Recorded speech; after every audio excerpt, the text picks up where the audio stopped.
Merci Monsieur le Président, bonjour à tous.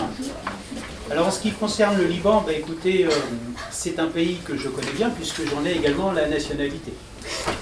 J'ai même participé, autant vous dire, à l'arrivée du mandat de la résolution 1701 en septembre 2006, où j'ai travaillé de manière très proche avec le général commandant de la FINUL, qui était à l'époque le général français, qui était le général Pellegrini. Donc autant vous dire, beaucoup d'enjeux, mais également j'avais un rôle d'entremetteur, on dirait un go-between en anglais, dans la mesure où, si vous voulez, le Liban doute. Déjà à cette époque-là, et comme il le doute encore aujourd'hui en 2026. Et je vais vous expliquer pourquoi. Parce que le rôle, si vous voulez, des puissances internationales qui veulent aider le Liban sont en même temps actrices, malheureusement, de son malheur. J'entends par là plusieurs choses. Je vais m'exprimer de manière assez claire, mais vous savez, je reviendrai sur une citation qui concerne le Liban, qui, je l'espère, vous fera sourire en fin d'intervention. Ce que je souhaite vous dire, c'est qu'en fait, le Liban a besoin d'aide, mais en même temps, le Liban aussi, on ne peut pas considérer le Liban comme un État dans le sens où nous l'entendons ici en Europe. C'est une mosaïque de population, de religion. Il y a 18 entités présentes au Liban. Et j'ai le souvenir, moi, d'une entreprise française spécialisée dans le traitement du déchet qui voulait s'installer là-bas et avoir des contrats parce que la gestion du déchet là-bas est catastrophique. Autant vous dire que je leur ai expliqué, il vous faudra 18 contrats différents.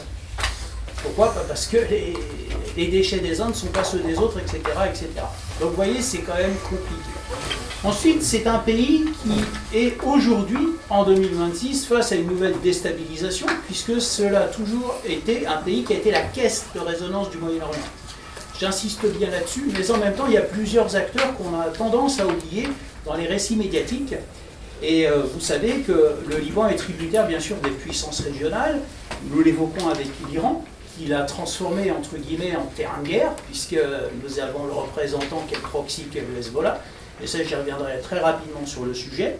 Et en même temps, vous avez aussi un autre acteur qui est très discret, qui est l'Arabie Saoudite. Et bien entendu, les puissances occidentales. Ne l'oublions pas. Je vais m'exprimer rapidement, si vous voulez, sur cette nouvelle séquence de déstabilisation, dans la mesure où aujourd'hui, le Liban, dans son histoire, moi j'y suis né peu de temps avant la guerre civile, et figurez-vous qu'à quelques jours près, elle a commencé le 15 avril 1975. Vous voyez, là on est en 2026. Vous vous rendez compte?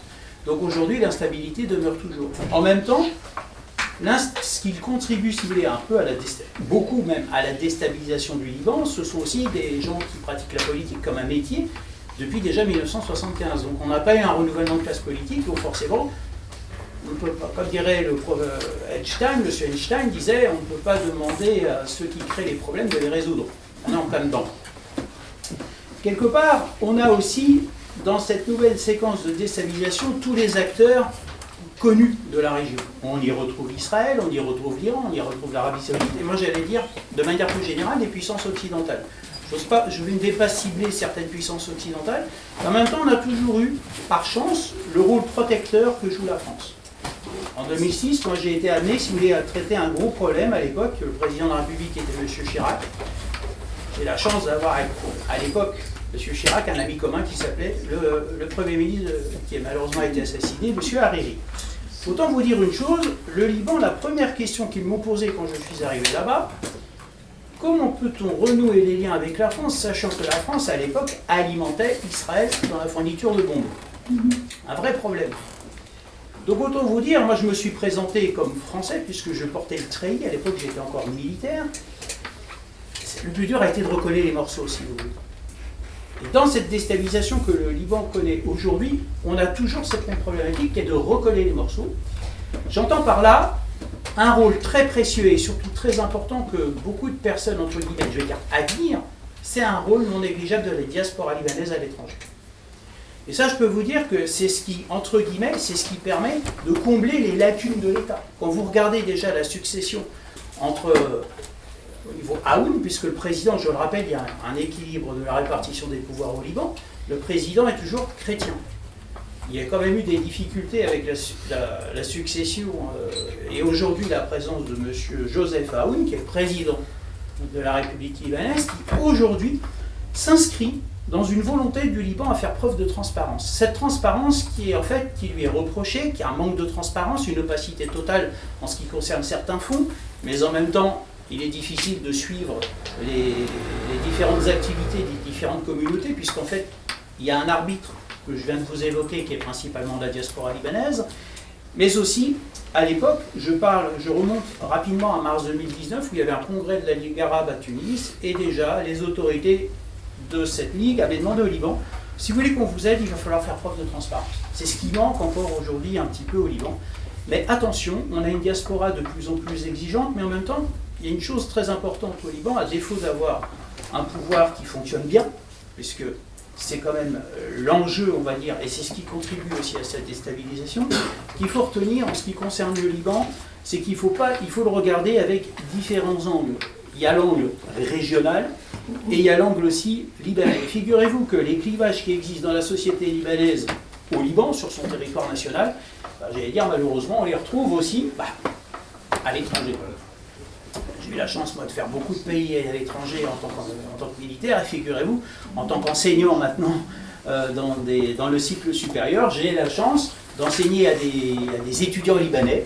Et figurez-vous que j'aime bien faire des épreuves de travaux de groupe, et croyez-moi qu'entre sunnites, chiites, chrétiens, et puis orthodoxes, etc., c'est un beau mélange. Hein, et en tous les cas, on arrive toujours à une solution. Là, si elle n'est pas forcément académique, en tous les cas, on trouve une solution. En ce qui concerne cette déstabilisation, elle est importante puisqu'aujourd'hui, on constate, surtout depuis l'explosion du port à Beyrouth, le port de Beyrouth, il faut le savoir, c'est un point d'entrée incontournable. Il est détenu, on va dire, parce que bien entendu, vous avez au Liban, tout est réparti par famille, d'accord. Ce qu'il faut retenir, c'est que ça appartient au clan, excusez-moi des termes, au clan chiite, tout comme l'aéroport. Donc en fait, il y a à chaque fois, entre guillemets, une forme de paiement de vol dès qu'on veut rentrer sur le territoire libanais. D'ailleurs, même quand la France avait projeté à l'époque le PC Harpon en septembre 2006, j'ai été amené, si vous voulez, à négocier avec les autorités portuaires l'arrivée des fameux bateaux pour justement le déploiement de cette FINUL 2 renforcée. Et là, je vais insister là-dessus parce que cette FINUL 2 renforcée, figurez-vous, cette fameuse résolution 1701 dont on entend encore parler dans les médias en 2026, je pense qu'il est grand temps, à mon humble avis, de la réformer parce qu'à cette époque-là, la France avait mis des moyens lourds pour convaincre Israël, puisque le discours d'Israël est toujours le même quand on regarde bien.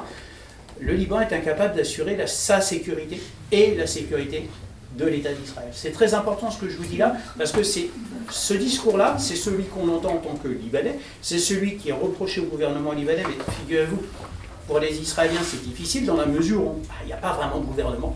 Et finalement, ils sont un peu amenés à négocier avec des parties tierces qui ne sont pas forcément influentes dans le sens où on l'entend nous-mêmes ici en Europe et en France. Donc si vous voulez, c'est là que ça devient intéressant. En ce qui concerne aussi cette déstabilisation, je rappelle que c'est un pays qui était, vous avez sûrement entendu parler de cette Suisse du Moyen-Orient, qui aujourd'hui n'est plus. Mais attention, je ne compte plus le nombre de milliardaires libanais au kilomètre carré dans certains pays du monde. Je rappelle que c'est un pays qui fait sur le territoire à peu près 5 millions d'habitants, mais qui a à l'étranger une diaspora d'environ 15 millions. Ça c'est important. Et ça, il faut le savoir. Mais en même temps, quand je parle de diaspora, c'est une diaspora, et je peux vous donner quelques résultats concrets pour l'avoir vécu, qui a des leviers très importants, qui a des leviers financiers, et qui a aussi des leviers politiques dans la mesure où ils interviennent directement auprès des présidents ou des chefs d'État et de gouvernement des pays dans lesquels cette diaspora est présente. Je peux vous donner un exemple très concret. Il y a peu de temps, le président de la République, M. Macron, a inauguré à l'Institut du monde arabe une exposition sur Byblos, ville libanaise. Les représentants du cercle auquel j'appartiens, un think tank libanais, n'a pas hésité à venir le voir pour justement relancer cette question du rôle de la France au Liban, puisque il y a toujours eu beaucoup de critiques, entre guillemets, sur cette intervention française, où justement, il y a beaucoup d'actes, mais pas de paroles. Ça, c'est ce que disent certains experts. Vous savez, la diplomatie, c'est un secteur que je connais bien, que j'ai la chance de côtoyer. C'est la partie invisible. Vous voyez, on ne voit pas, on ne dit pas. Et comme le disait Napoléon III, les gens qui savent parlent peu. C'est un peu ça. Ce qu'il faut retenir dans cette déstabilisation, c'est qu'en fait, aujourd'hui, pour retrouver, on va dire, un pays à l'équilibre, c'est un travail de longue haleine, c'est un travail qui va s'affirmer, alors déjà par des ententes communautaires, et bien entendu, le combat du président libanais actuel, c'est de faire preuve de transparence tel que cela lui est demandé aujourd'hui. Il faut savoir que le président libanais vient de prendre le pouvoir, c'est un général d'armée, de corps d'armée, donc un 4 étoiles, donc quelqu'un qui a une maîtrise parfaite des enjeux sécuritaires dans la région, puisqu'il a quand même participé à de nombreuses opérations, il a également des appuis, il connaît parfaitement aussi toutes les pratiques occidentales, mais il sait aussi s'entourer de conseillers qui connaissent parfaitement les enjeux de la région, mais aussi, dans cette déstabilisation, s'invite le grand voisin, qui est la Syrie. La guerre en Syrie, je peux vous garantir, a créé au Liban une forte instabilité dans la mesure où c'est un pays qui a accueilli environ 1 million de personnes, imaginez un quart de la population. Donc je vous laisse faire le calcul par rapport à la France. Un quart de la population, sachant que le Liban n'a pas forcément bénéficié d'aide, je tiens à le préciser. On a eu une ONU qui était un petit peu atone dans la région, parce qu'il y a eu l'effet de surprise, sachant que finalement les Libanais ont accueilli. Et aujourd'hui, malheureusement, en termes de politique, dans le gouvernement précédent, il y a eu des lois qui ont été votées, concernant la réglementation commerciale sur le territoire libanais, où le gouvernement a exigé que certains commerces ne seraient plus tenus par des Syriens. Donc si vous voyez, l'enjeu communautaire est devenu très critique et particulièrement volatile, pour ne pas dire explosif. Aujourd'hui, avec la situation dont vous avez entendu parler, et encore peut-être ce matin aux informations, c'est un pays qui, depuis les frappes du Hezbollah sur le territoire israélien, c'est quand même un Libanais sur 5 qui a déménagé, sachant que le territoire libanais est grand comme la Corse, ou comme l'Alsace, pour ceux qui ont des repères géographiques comparés à la France, et j'allais même rajouter, si vous voulez, que c'est un pays fortement communautaire. Donc on entend beaucoup de légendes sur ce pays-là, où Israël annonce par moyens médiatiques que les combattants du Hezbollah se sont éparpillés dans la nature et donc forcément ils se arrogent le droit de tirer partout.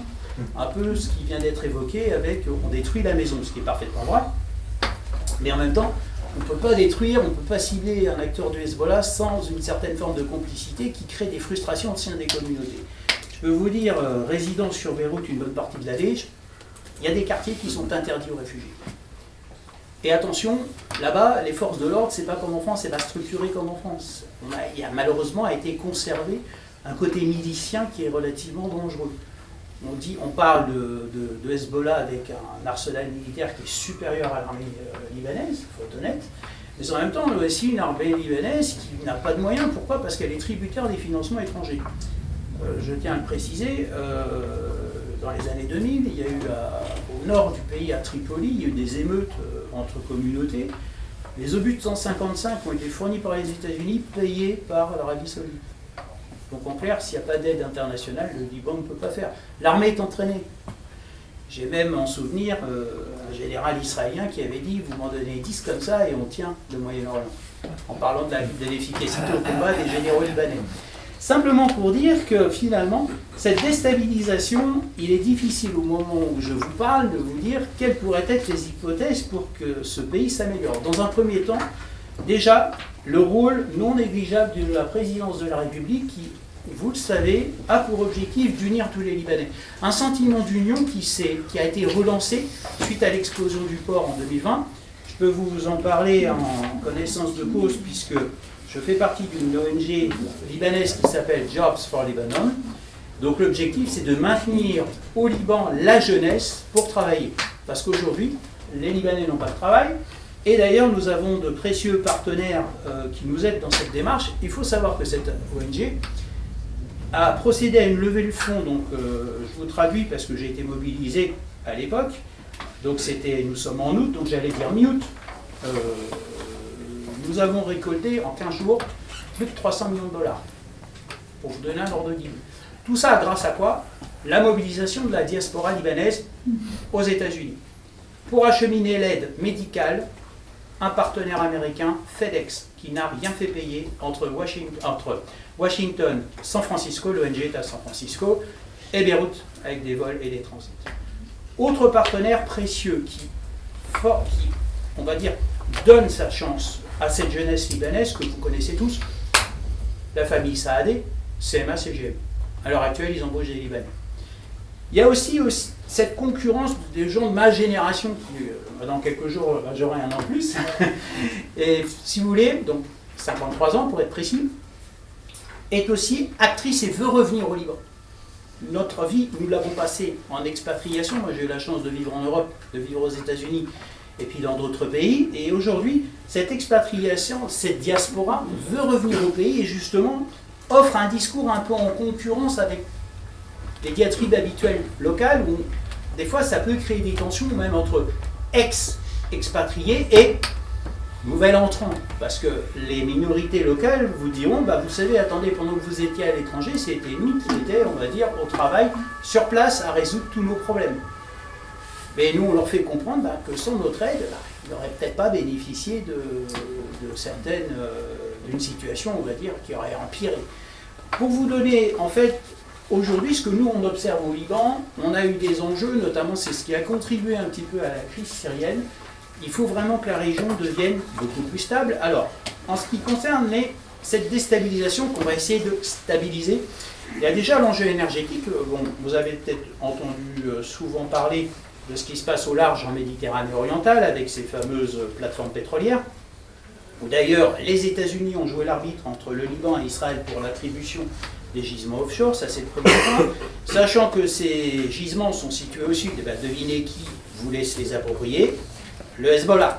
Bon, le Hezbollah, bien entendu, lui, il a diversifié son activité, parce que croire que le Hezbollah, ce n'est que la partie visible avec les attaques contre Israël, il n'y a pas que ça. Derrière, il y a des cyberattaques sur de nombreux sites, y compris aux États-Unis, il faut le savoir, et également de nombreux investissements dans les paradis fiscaux. D'ailleurs, moi, j'ai quelques personnes dans mon réseau qui sont chargées de la compliance et de la lutte contre le terrorisme à ce niveau-là, et elles y perdent pied, parce que c'est tellement bien orchestré qu'il est difficile d'y trouver, on va dire, certaines solutions.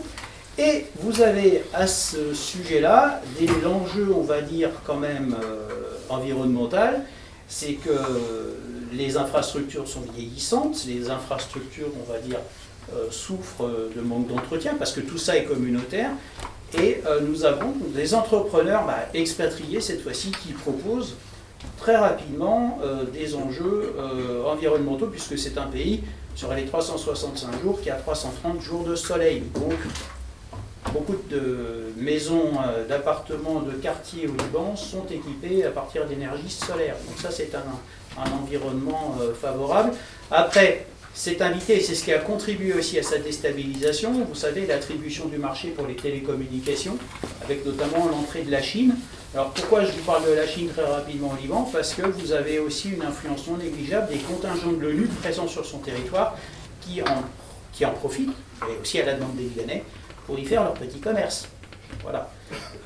Concernant les États-Unis, très rapidement, il faut savoir que les États-Unis soutiennent le Liban sur le plan financier, mais également sur le plan militaire, puisqu'il y a au nord de Beyrouth, il y a maintenant une forte ambassade, une très grande présence américaine avec également du mentoring des forces armées libanaises avec l'accompagnement des militaires américains. Mais bon, vous savez, pour les États-Unis, malheureusement, le Liban est un territoire encore douloureux, où je vous le rappelle que suite au Drakkar, ils ont également perdu nombre de Marines qui étaient stationnés sur le territoire. D'où cette prudence américaine de positionner leurs forces plutôt sur des porte-avions ou sur des bateaux amphibies à distance de peur d'être frappés. Voilà en ce qui concerne ces enjeux. Cette déstabilisation, elle est réelle. Maintenant, le tout est de savoir combien de temps elle va durer. Nous, en tant qu'expatriés, en tant que diaspora, on espère que le Liban va rapidement retrouver son chemin. Mais vous savez, le Moyen-Orient, c'est le temps long. Et c'est aussi une terre de proverbes, où peut-être, je m'excuse d'avance, on a un proverbe au Liban, si tu veux sentir la rose, avant, il va falloir en accepter l'odeur du fumier. Voilà. Donc ça, c'est quelque chose à savoir. Mais aussi, puisque l'on est dans un pays maritime, nous avons aussi, moi-même venant d'une famille phénicienne, donc c'est vous dire, la mer est toujours vecteur de richesse. Et nous comptons sur cette mer Méditerranée où on espère ce retour à la richesse, sachant qu'il y a un pays acteur dans la région qui est incontournable, dont vous avez parlé dans vos interventions, qui sont les Émirats Arabes Unis, qui souhaitent devenir une place financière, mais Beyrouth n'a peut-être pas dit son dernier mot, parce que je vous rappelle que géographiquement, ils ne sont pas enclavés, ils sont assez proches de l'Europe, puisque le premier pays européen est à même pas 300 km, qui s'appelle Chypre. Donc vous voyez, il y a aussi cet enjeu de perspectives d'avenir, sachant que sur place, on espère faire revenir, et c'est là qui contribuerait à cette restabilisation recherchée, des jeunes qui ont été formés dans les universités à l'international, sachant que sur place, nous avons une personne très célèbre que vous connaissez tous, qui était le PDG de Renault, hein, qui s'appelle Carlos. Hein, au Liban, on l'appelle Goshen, hein, c'est son nom, et qui justement œuvre pour le gouvernement libanais à redynamiser le système universitaire qui, je le rappelle, est quand même très bon. Il y a deux grandes universités, il y a l'université Saint-Joseph et l'AUB, hein, American University of Beirut, qui ont des rôles non négligeables et qui justement sont des centres de réflexion, de perspectives d'avenir et pour lesquels le gouvernement libanais ainsi que tous les Libanais tiennent beaucoup. Mais je ne vous le cache pas qu'un jour, on l'espère, ce pays va retrouver, on va dire, cette stabilité qu'il avait, j'allais dire, d'avant 75. Maintenant, la construction sera longue. Et peut-être pour conclure mon propos, pour ceux qui connaissent le Liban, en 1977, un journaliste français était intervenu justement en interrogeant un étudiant libanais. Et ça, j'aime bien conclure lors de mes interventions télévisées, souvent par un proverbe. Mais là, c'est une citation d'un étudiant libanais, nous sommes en 2026, qui finalement a toujours la même teneur. Si tu penses avoir compris la crise libanaise, c'est qu'on te l'a mal expliqué. Voilà, je vous remercie.